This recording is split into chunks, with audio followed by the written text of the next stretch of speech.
Hey guys, Gary here again.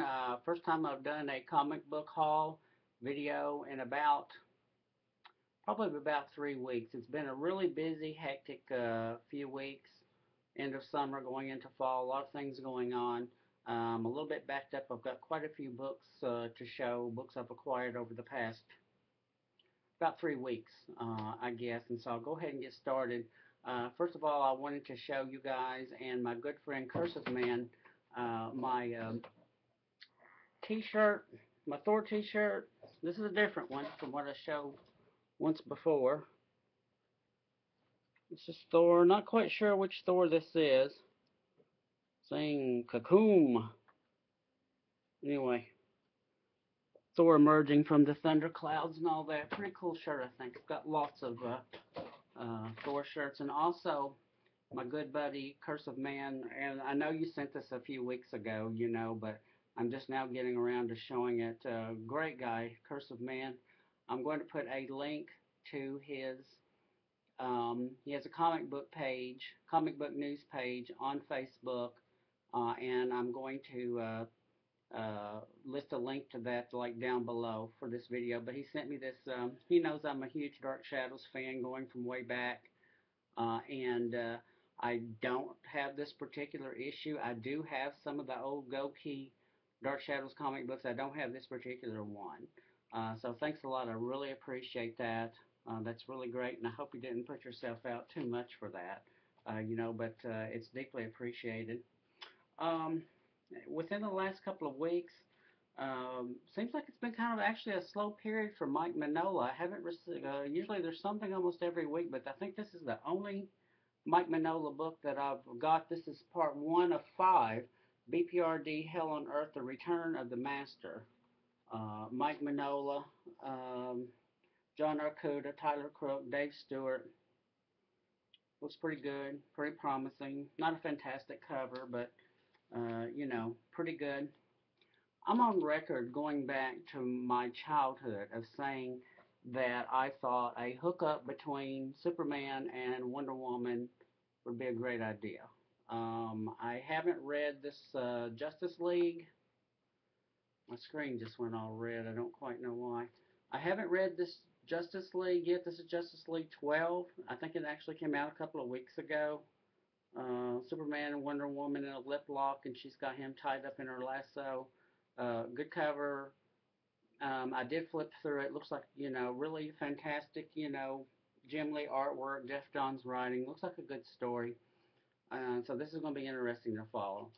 And also, um, with the Avengers movie, and what was the other movie that Black Widow was in? Scarlett Johansson, was it Thor?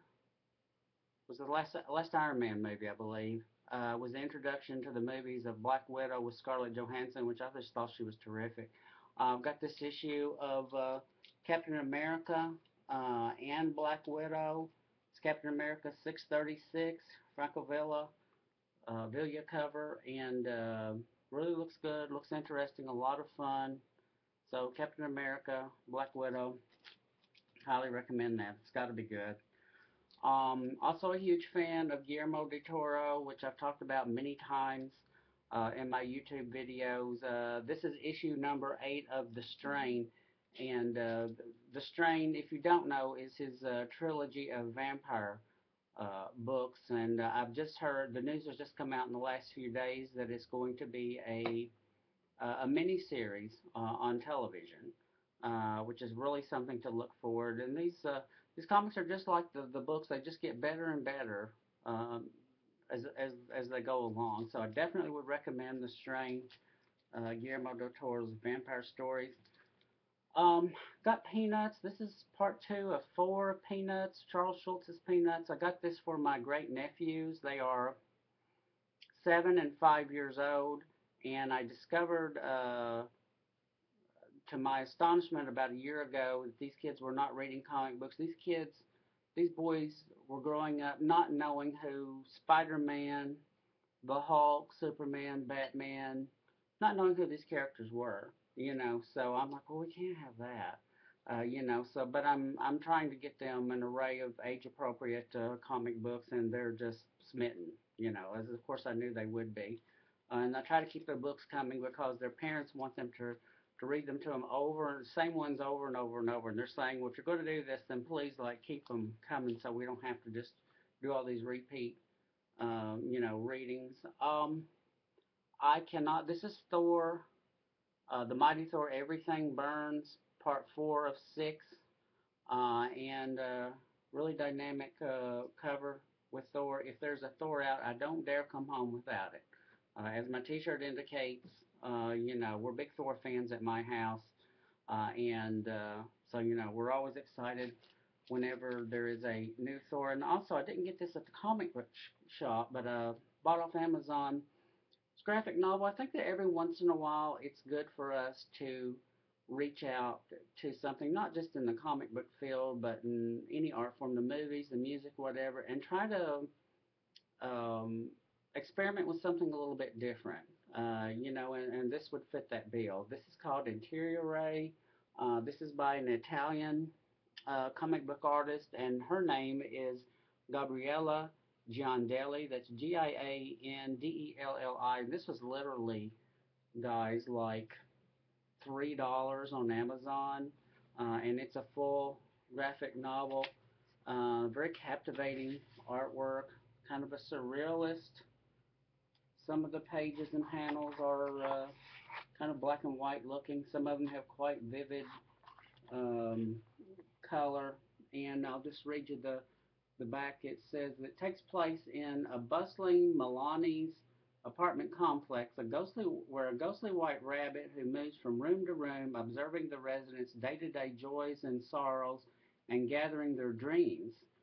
Gabriella Giondelli's delicate, quietly moving graphic novel is finally released in one volume, and its original, never-before-seen full-color version, and it looks really good, really interesting. So that is I guess, my fall, contribution to the experimental or something different. Also for ourselves as well as my nephews, He-Man, Masters of the Universe. And this is quite good, I think. This is like taking you back to the Saturday mornings when you would watch cartoons, and read comic books all day long, and it's a lot of fun. And the boys are really loving it. This is issue number 2. So as soon as I read this, I'll have to get this to Connor and Dylan. Also, I saw a couple of you, Curse of Man, and a couple of others had this Thanos, the Final Threat. We're also big Thanos um, fans at my house.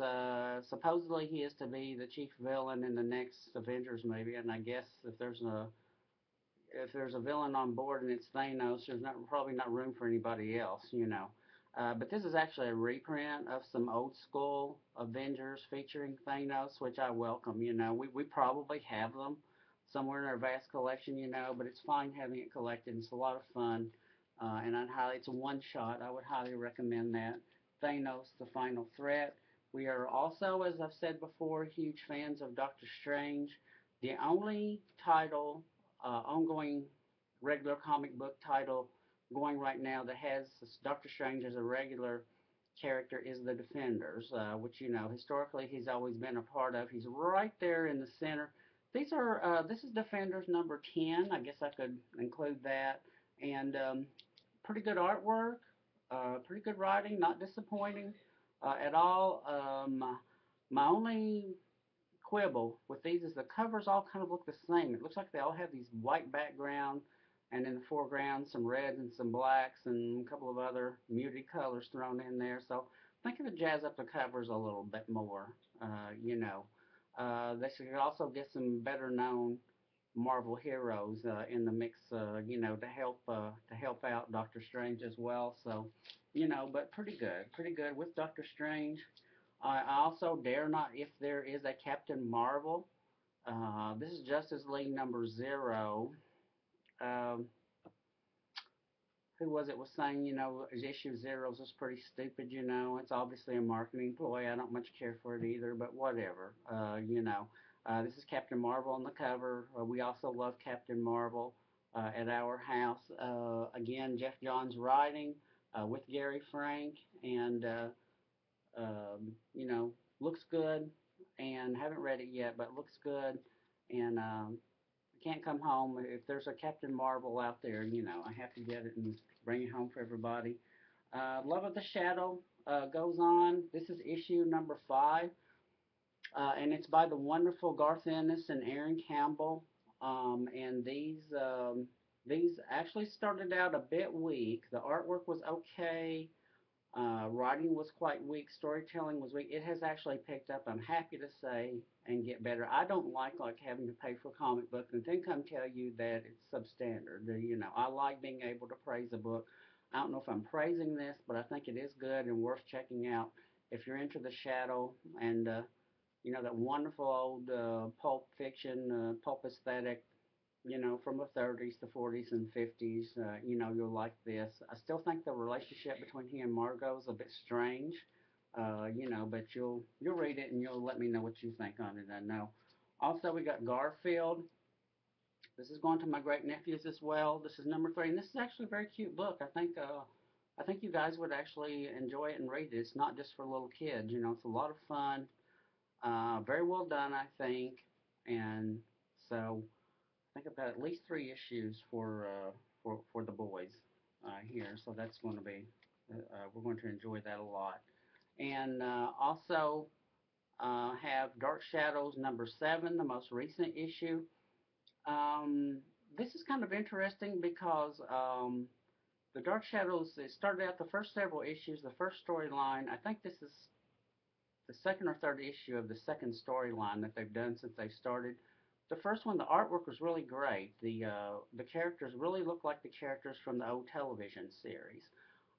This one, they look less like them, but it's still interesting what the artists are doing with them. So, you know, I'm all for that. It doesn't have to be exactly like the show, you know, but it's quite good. And also, if you get a chance to see the Dark Shadows Vampirilla crossover. That's excellent. It's very well, and I meant to show that. I don't think I've shown that, and I don't quite know where it is, but I do have it. It is good, so I would definitely check that out as well. I actually think it's probably a little bit better than the Dark Shadows issue. So that's my books for right now. I'll try not to be so long before I do another comic book haul video. I would again I would mention my friend Cursive Man's comic book news page on Facebook, uh, uh, Comic Book Central. I also have a very busy Facebook page called Movie Magic Mesmerize with me. Movie Magic Mesmerize Me. You can say it, Gary. You thought it up. And I'll put a link to it down below as well. And it's all about movies. There is no any kind of movies. You know, a lot of people thought that when I started a movie page for some reason that I was going to be some big foreign film, classic film only geekhead, which is far from the truth. You know, I like movies of all kinds. You know, new ones, old ones. I just like for them to be good. Really excellent filmmaking. So definitely check that out as well. I hope all of you guys have a great beginning of the fall. And I'm looking for. I'm going to try to. I haven't been able to watch a lot of videos lately. I pick up one here and there. It's been a really busy and hectic end of summer, but I will try to get more on the ball here in the near future. I expect maybe sometime in the next few days to do another video on a single movie, primarily from my movie page. You know, but of course it'll be posted here as well. My subscribers will get it. Thanks to all of my subscribers. I really appreciate all of you guys. I enjoy watching your videos, and I really thank you for subscribing and being there to help support my videos. So thanks a lot to all of you, and all of you have a really great rest of the weekend. Thanks a lot.